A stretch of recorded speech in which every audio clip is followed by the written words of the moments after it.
Hey everyone, welcome back! Today I'm talking about the best magic mods of all time. And this is one of the episodes of my best of all time series that I'm making as I look back on all the great times that I've had in Skyrim. And I think about all the best mods that I've had. And I mean, let's not get carried away. I'm not dropping Skyrim. It's just I've made a lot of Skyrim videos, and I think finally I have the experience to say my favourite ever. So, the first magic mod I'm talking about is Apocalypse Magic of Skyrim at Skyrim Nexus Mods and Community. Oh no, it's just Apocalypse Magic of Skyrim, I read that wrong. But it is great, it adds loads of new spells to the game. So one of the problems with vanilla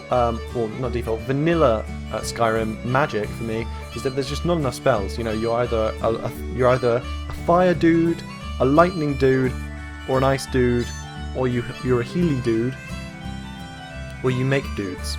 You've got 5.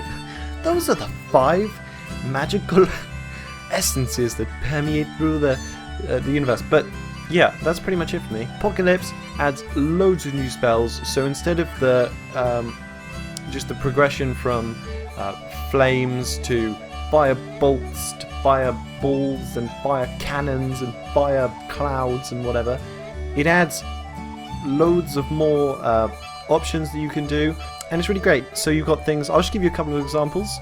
You've got Find Ore, which will do, it will detect and reveal the nearest ore deposit. You've got Frost Nova, which is going to deal frost damage plus bonus damage based on the number of enemies in range. And I mean, that really is Apocalypse magic, you know, adding loads of different ways that you can use magic in the game. And I think it's pretty cool. So if you want more spells, which I'm sure you do as a budding mage, then link in the description and on to the next mod. Okay, the next mod is Simple Magic Overhaul. And this is a very small mod. Actually, yeah, very small. With 6,800 downloads right now. And you may say, how can you have such a small and not very well known mod on a best of all time list? Well, first of all, because I'm a madman. And second of all, because it is a really, really awesome mod. So the main thing this does for me, in my opinion, is the tagline, magic is not for everyone. Okay? So that means if you're starting out as an orc, or, you know, an Argonian, these people who by nature have almost no magical talent, you start off with negative 100 magicka. That's right. You heard me correct. You start off with negative magicka. Especially even if you are a wood elf or a dark elf, you know, people who are elvish and have magical abilities, you still get negative magicka, and high elf you get 0. And that's because the mod creator feels that you shouldn't just be able to pick up, you know, a little book, read about it, and then suddenly you're shooting fireballs out of your wherever. You know, it should be something that only people who are dedicated to the subject can do. Especially when in the vanilla game, you know, guards are always saying things like, put the fireball out, you're going to get somebody killed. I don't know why I made them have that accent, but that's just how we're gonna roll. And you're like, what? You know, why are you so worried, man? Come on, it's just a little fireball. Everyone can do it. I'm not even a magic dude, and I can do it. In this though, magic is something that only the select few have. It's kind of weird. No one understands it. Only people who are really dedicated can do it. There are many other features that it changes to do with the magic regens and the skill caps and everything. But to me, those are the biggest changes. So that is Simple Magic Overhaul. Link in the description on to the next mod. The next mod is Wands of Skyrim, which is a pretty cool mod, particularly if you're a fan of the Harry Potter series, because it allows you to have handheld wands, just like Ron Weasley and Hermione What's-Her-Face wielded against Voldemort or whatever was going on with that. So yeah, I mean, that's pretty much the gist of it. It adds lots of new spells that you can use with these wands, and some of the spells are particularly cool. I believe there's some kind of dueling you can do with the wands. And yeah, it's pretty cool. It's just like a staff that's one-handed.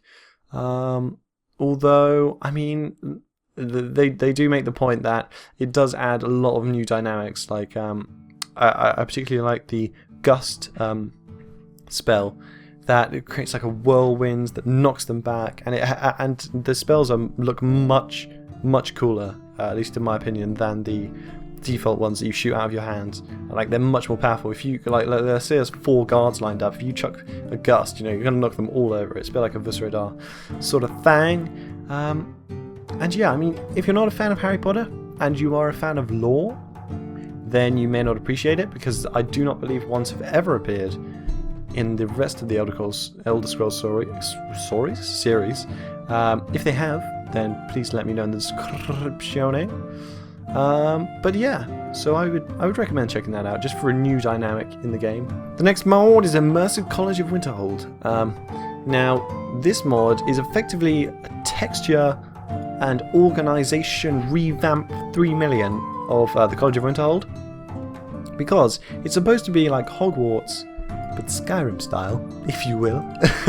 But what it really is a sort of crappy village hall filled with hobos who don't know what they're doing. And this changes that.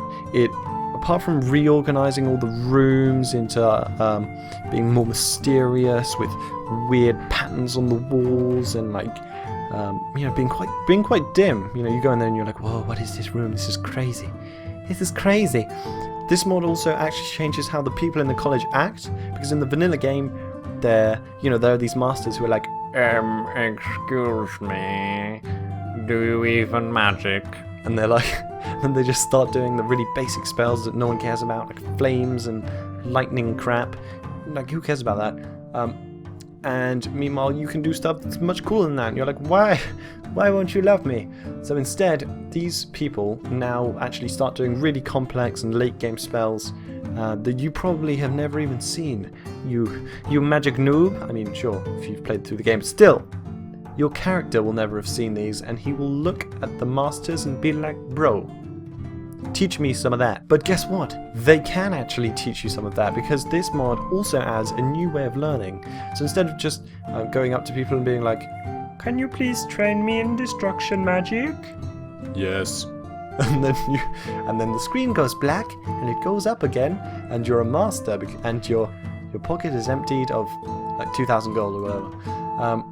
Instead of doing that, this mod actually allows you to take part in a lesson, as they like actually teach you, you know, and they hold lessons where they share knowledge amongst themselves, and that is just so awesome. Like I mean, the whole College of Winterhold thing is supposed to be you're going there and learning how to be a wizardino, if you will, and yet you never go to a lesson. So like, what's with that? This mod changes that, and that makes me happy. So, link into the description and on to the next mod. Okay, the final mod is EOTW Mage Robes of Skyrim. This mod is going to add loads of new robes to the game that you can wear while you cast your freaking thunder dragons or whatever new spell that kids are casting these days. And it makes the game so much more interesting as a magic character, because that's the one reason I never wore magic robes when I used to play on the Xbox. I just couldn't do it. I do not want to wear those freaking green garms for the whole game. And I know there are some more options, but like, seriously, Bethesda, what you doing, girl? What you doing? But anyway, this fixes that problem, and it adds a gazillion new different robes that you can wear and look badass. You can even kind of look like a greybeard if you want. You can look like Father Christmas. You can look like Peter Pan. You can look like Ezio. You can look like any hooded fella in history. Was Robin Hood hooded? I think he was. So definitely check this out if you want to look fine and dandy. I mean, they're actually pretty much the same thing. If you want to look fine, you're probably going to want to look dandy at the same time. But anyway, maybe you just want to look dandy, but actually you want to look unfine. Infine nut. Anyway, I'm glad that was the last 1 minute of the video, because that is all the mods I've got for today. Link in the description for all of those, and thanks for watching. Feel free to leave a like, subscribe, and thanks.